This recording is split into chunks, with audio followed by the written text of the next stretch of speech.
السلام علیکم friends and viewers, welcome to my channel Urdu and Islamic quotations.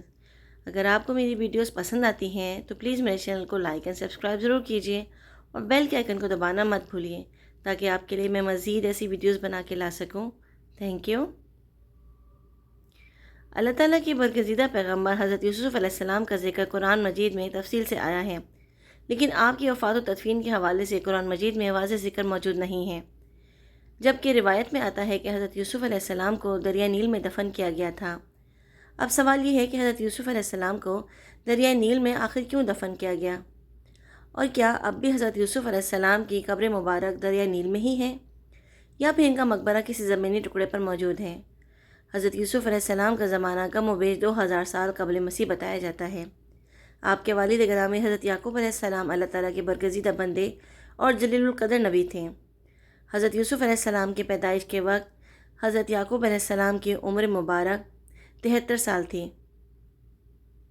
حضرت یوسف علیہ السلام کا نسب نامہ کچھ یوں ہے: یوسف علیہ السلام بن یعقوب علیہ السلام بن اسحاق علیہ السلام بن ابراہیم علیہ السلام۔ آپ کی والدہ ماجدہ کا نام راحیل بنت لابان تھا۔ والدین کو آپ سے بے پناہ محبت تھی۔ نبوت کی چمک اوائل عمر سے ہی آپ کی پیشانی سے جھلک رہی تھی اور اسی نور نبوت کا حصہ تھا۔ آپ کی دماغ اور فطری استطاعت دوسرے بھائیوں کے مقابلے میں نمایاں اور ممتاز تھیں۔ خداداد صلاحیتوں کا مالک ہونے کے ساتھ ساتھ والدین کی توجہ کا مرکز ہونے کی بنا پر آپ علیہ السلام کے سوتیلے بھائی آپ سے حسد کرتے تھے۔ قرآن حکیم میں ایک مکمل سورت حضرت یوسف علیہ السلام کے نام سے منسوب ہے، جس میں آپ کے حالات زندگی کا تذکرہ ہوا ہے۔ حضرت یوسف علیہ السلام کے قصے کو قرآن مجید فرقان حمید میں احسن القصص کہا گیا ہے۔ یہ قصہ حضرت یوسف علیہ السلام کے ایک خواب سے شروع ہوتا ہے۔ اگر بات کی جائے آپ کے قصے سے ہٹ کر آپ علیہ السلام کی وفات کی، تو آپ کی وفات کے بعد آپ کے مقامی دفن میں اختلاف پایا جاتا ہے۔ آپ کے وفات کے بعد ہر محلے والے حصول برکت کے لیے اپنے محلے میں دفن کرنے پر اصرار کرنے لگے۔ آخر اس بات پر اتفاق ہو گیا کہ آپ علیہ السلام کو بیچ دریائے نیل میں دفن کیا جائے، تاکہ دریا کا پانی آپ کے قبر مبارک کو چھوتا ہوا گزرے اور تمام مصر والے آپ کے فیوز و برکت سے فیض یاب ہوتے رہیں۔ آپ علیہ السلام کو سنگ مرمر کی ایک خوبصورت صندوق میں دریائے نیل کے بیچ میں دفن کیا گیا، یہاں تک کہ 400 برس کے بعد حضرت موسیٰ علیہ السلام نے آپ کے تابوت شریف کو دریا سے نکال کر آپ علیہ السلام کے آبا و اجداد کی قبروں کے پاس ملک شام میں دفن فرمایا۔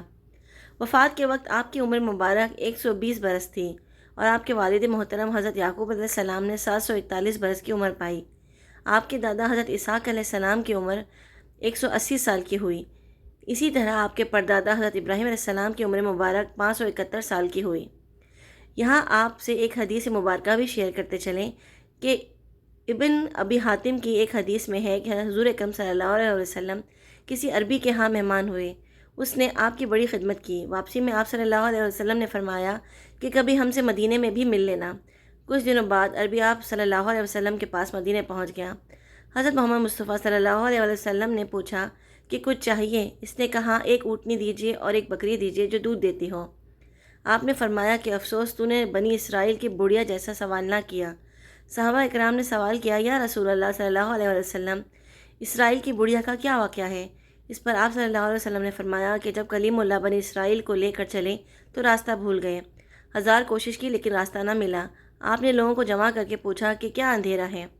تو علماء بنی اسرائیل نے کہا کہ بات یہ ہے کہ حضرت یوسف علیہ السلام نے اپنے آخری وقت میں ہم سے عہد لیا تھا کہ جب ہم مصر سے چلیں تو آپ کے تابوت کو بھی یہاں سے اپنے ساتھ لے کر جائیں۔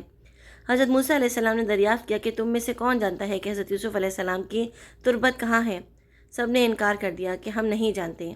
ایک بڑھیا کے سوا اور کوئی بھی حضرت یوسف علیہ السلام کی قبر مبارک سے واقف نہیں ہے۔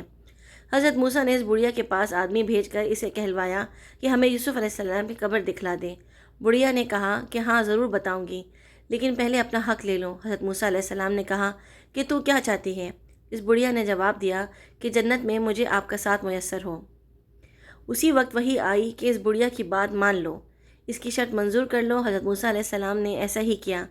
اب وہ بڑھیا آپ کو ایک جھیل کے پاس لے گئی جس کے پانی کا رنگ متغیر ہو گیا تھا۔ جب پانی نکالا گیا اور زمین نظر آنے لگی تو بڑھیا کہنے لگی کہ اب زمین کو کھودنا شروع کر دو۔ جیسے ہی زمین کھودنا شروع کیا تو قبر مبارک ظاہر ہو گئی۔ حضرت موسیٰ علیہ السلام نے یہ تابوت اپنے ساتھ رکھ لیا اور اب چلنے لگے تو راستہ بھی صاف نظر آنے لگا۔ حضرت موسیٰ علیہ السلام اپنے لاؤ لشکر کے ساتھ اپنی منزل تک پہنچ گئے۔ Thanks for watching.